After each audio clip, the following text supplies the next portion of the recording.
All right. Your review on the Renaissance is a great starting point. All right. To start with the Renaissance, I mean, let's get right off the bat. Let's go after the clusters. All right. And the biggest cluster for the Renaissance, you know it. We've screened it 1,000 times.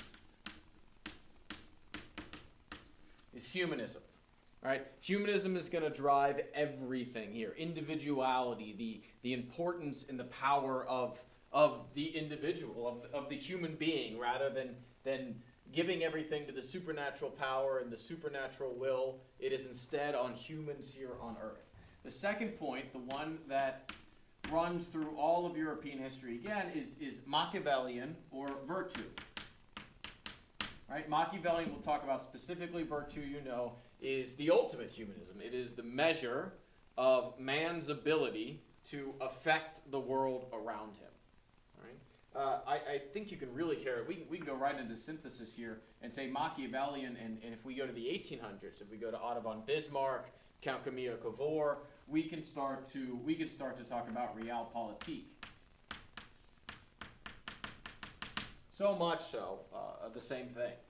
The next 2 points, we'll look at how much of these arts actually come to be, and that's patronage. Early on, patronage is all from the Roman Catholic Church. Why? Because they're the ones with the money. They're the ones with the influence. They're the ones interested in having these beautiful pieces of art with religious subjects like Mary, like Jesus, like all the stories of the Bible, because none of the people they're preaching to can actually read these stories. They don't have the ability to. They can't read, and there's nothing in their language because the printing press hasn't been invented yet. And then finally, another theme that runs through most of European history is secularism. Secularism is the concept that we need to separate the church from whatever it is that we're doing, whether it's writing or art or politics. Secularism, or the ruling class, secularism is the idea that we can move away from the church. To start the Renaissance, I want to reference first, right here in 1450, is the printing press. Right here in 1450, it's the printing press, done by Gutenberg and done in Germany. And more than any other invention in world history, certainly in European history, the printing press changes the world. Right? And it's not just about the fact that there's more books in the world. It's the fact that because there's more books, there's more people that can read and actually spread knowledge. I mean, what's the immediate effect in the next century? Well, the 95 Theses will be right here in 1517. Those never spread. If the only people who can read them are the clergy and the nobles, those ideas probably never go anywhere. And Martin Luther is snuffed out, and we don't know his name today. So that really drives the Protestant Reformation. I mean, think about it. The Gutenberg Bible is maybe the most famous book of all time. It's not in Latin. It's written in German so that regular people can read it. So if we look at the themes that are going to come from that, the idea that a regular person can read God's Word, that a regular person can see and read the stories of Jesus Christ, we're removing the power of the clergy over our salvation, over our path to heaven, and that leads straight into the ideas of the Protestant Reformation. Let's limit the roles, let's limit the power that the individual clergy member has. You go further on, past the 1600s, into the 1700s, we end up with the Enlightenment. And what's the power of the Enlightenment? It's the fact that we have everyday men and women writing books that everybody can read. Voltaire, Rousseau, Diderot, they write books that are not only read by local people, but they start to get together and talk about it. Salons, right? I mean, the printing press drives so much of everything, and it's right here in the Renaissance. But if we want to start with actual first Renaissance, we obviously have to look at Francesco Petrarch. All right, Francesco Petrarch. And he's the beginning of this era of the Renaissance. This era of the Renaissance, where the Renaissance starts, where its home is, the early Renaissance, is Italy. So much of what we talk about, so much of what we see here is done and heard and read in Italy. So Petrarch right here, the father of humanism. And there's the first time we get to see our cluster word right here. It all comes from Petrarch. The idea that individuals can read, can learn, can study, can be better people and have an impact on the world. This is where we start to get the concept of liberal arts, which is where you are in your education today, right? We're not just teaching you how to work a machine or be a lawyer, we're educating all of you. So classicalism, I would say the revival of the classics. Where does he get all this knowledge? He looks back to Greece, he looks back to Rome and realizes that humans used to be much smarter, much greater than they are today in his time period, and he asks why. What was so good about them that makes them better than us? Humanism really should be written on here twice, but I would also put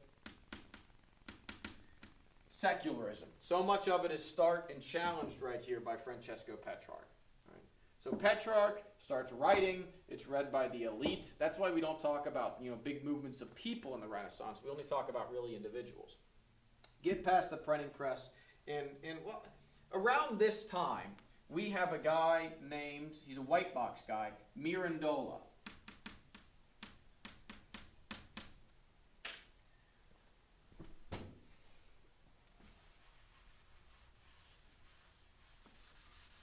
Pico della Mirandola, he tries to come up with more Renaissance ideas, and he does. But he really, you can see that he's still holding on to a little bit of religion. But what he says is still pretty revolutionary. He says that it's not that God decides everything for us. It's not that God decides everything for us. Humans have some free will. We have some free will. We have some control over our destiny. It is not all preordained for us, which is why, again, we can bring this theme of secularism on to Mirandola, and it will continue on into the future. Around 1500, we get a very important guy named Castiglione. Castiglione, remember, he was the, we called him the GQ of the Renaissance. He's the guy who designs, what a Renaissance man should be.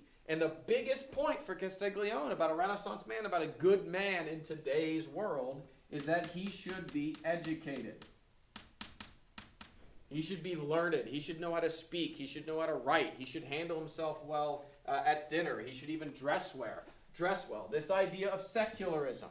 He doesn't say super religious. He says educated. Educated in the arts, educated in literature, educated in everything. But the biggest, most important guy around the 1500s is Machiavelli. Machiavelli. He is super white box term. He has been on every AP Euro test I've ever been a part of. In fact, the last 2 years he's been question number 1. All right? Machiavelli is everything. His book, you should know, called The Prince. It's his guidebook on how to rule. It's the ultimate secular term, right? This is how you should be. And he's not just saying this is how God wants us to be. He's not just saying this is how God works. He's saying if you are a leader and you do this, this will happen. We get a term here called civic humanism. Civic means people, means society, how we interact. And humanism is looking at how do individuals actually act in the society. He kind of makes it a science. We're not to the scientific revolution. We're not to the scientific method yet, but he really takes ruling down to the science. Let's not look at what should be. Let's not look at morals. Let's not look at how people can act or should act. But he says what will happen. What actually will happen when we are presented with these ideas? We can put humanism here. We can put secularism here, but we certainly want to mention virtue. Virtue is the idea that you can impact the world around you, good or bad. Gandhi had virtue. Hitler had virtue. I mean, if you're looking for synthesis, this right here would synthesize, if you have an essay about any individuals, this is your answer. Boom, done. Is that person a Renaissance man? Do they have virtue? Do they impact the world around you? And that's it. That's easy. Right?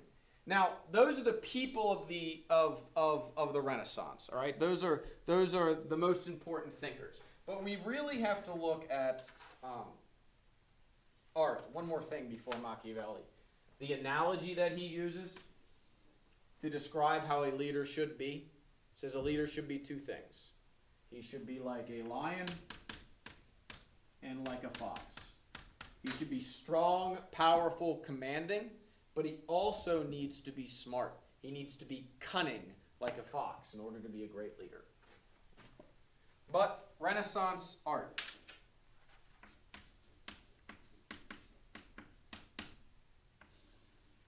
If you need to summarize Renaissance art, it's easy.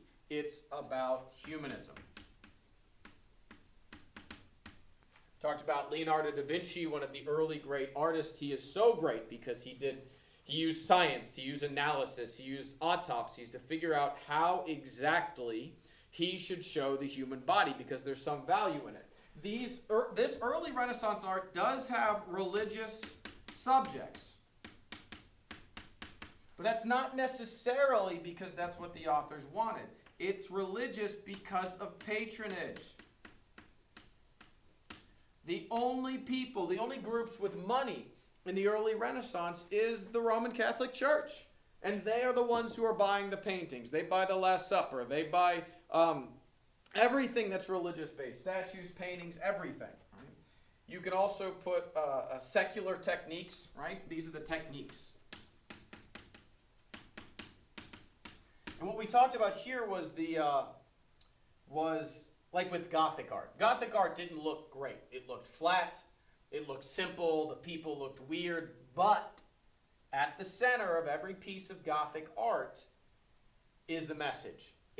There's Jesus Christ getting baptized. There's nothing else to admire other than the fact that Jesus Christ is being baptized. It teaches you something.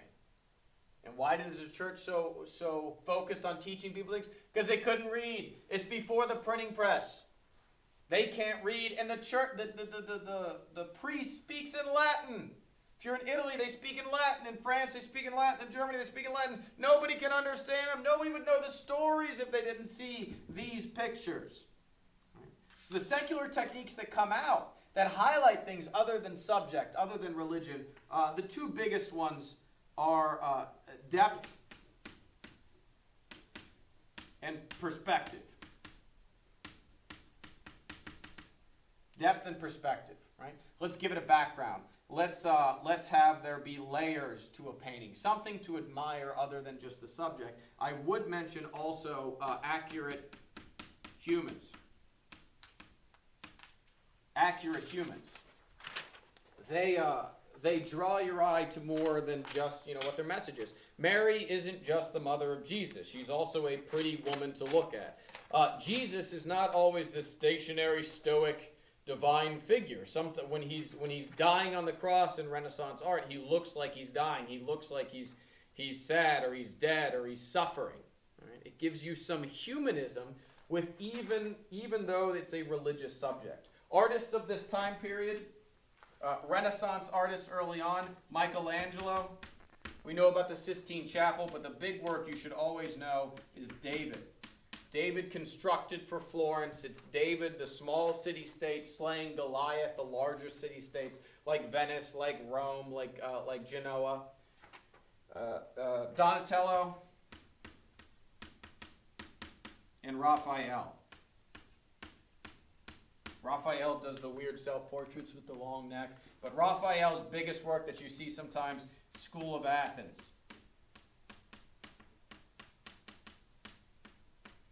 Early Renaissance work does look a little bit flat, but it has depth, it has layers to it, but most importantly, it's the message. Who is in the School of Athens according to Raphael? It's, himself, but Michelangelo is there, Aristotle, Socrates, all the great people that have come before this Italian Renaissance. He says they are the great thinkers of the world, not just religious figures and religious art. Next up, happening soon after, we see a lot more naturalism. Naturalism in art. And naturalism is the idea that it doesn't need to be these grand figures. It doesn't need to be Petrarch. It doesn't need to be Aristotle or Socrates. It can depict everyday life. And a lot of this art it's great because it's Renaissance art, but the subject matter isn't grand. It's a peasant village. It's a little hamlet. It's a town. It's an individual, farmer out in the field, or even eventually it's just a haystack.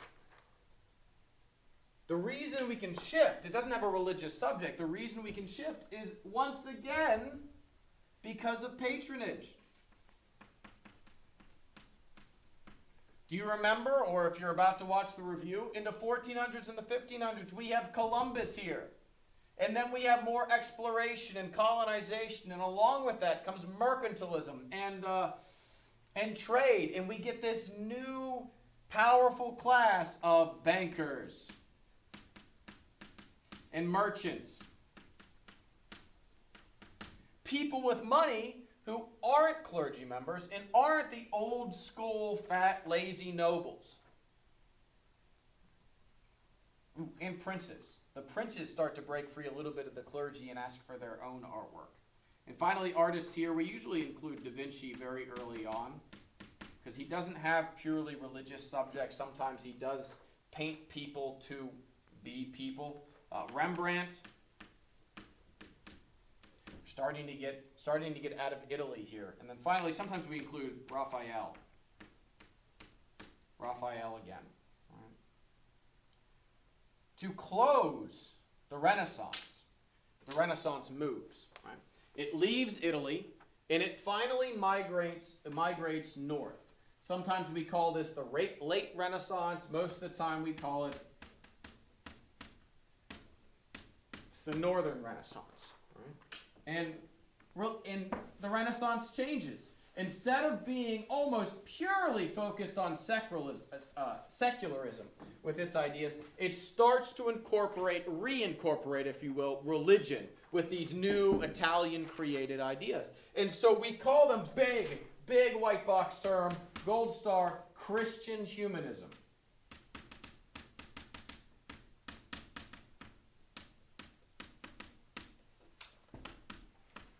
Christian humanism combines the ideas of Renaissance, ideas of free will, ideas of humanism with Christianity, because it's still the dominant religion. In this Northern Renaissance, we're talking about England, we're talking about Germany, the Netherlands, and where Belgium will be. The later thinkers, the Christian humanists, number one, you should know Erasmus. Erasmus. He writes the book Praise of Folly.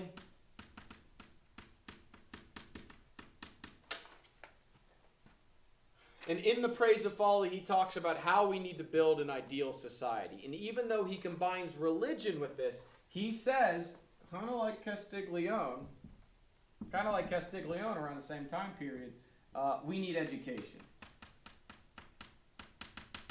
So a common Renaissance theme, but he still says the church should run a lot of this education, and religion should be a big part of this educational practice. The other guy absolutely should know around this time, we're getting in, by the way, synthesis here, we're getting into Henry VIII's era. Right? We're into the Protestant Reformation. We're getting into Henry VIII wanting to split from the church. He does that in the 1530s or the 1540s. We're getting into Elizabeth in 1558. We're well into the exploration. Columbus has found the New World. We're beginning to trade. The triangle trade is getting created.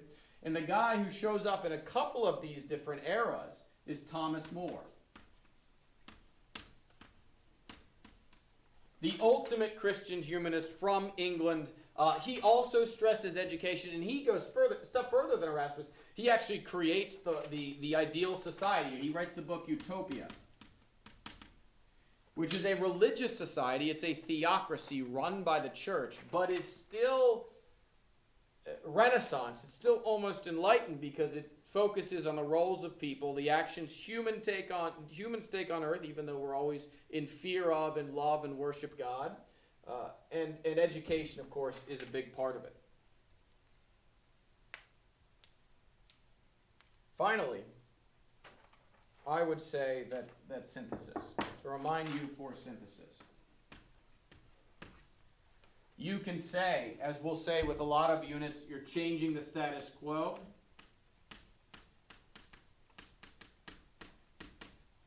We're going from ecclesiastical, we're going from clergy, we're going from religion, we're going into naturalism, natural inquiry, looking at the world and trying to decide. Our next step is to come up with a scientific revolution. Empiricism, you can only assume, you can only know what you can sense, what you can see, what you can smell, what you can taste, what you can feel. Right?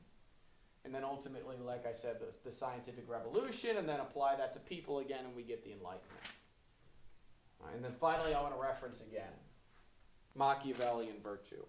You have any leader in history who has an impact you can synthesize with Machiavelli's concept of virtue.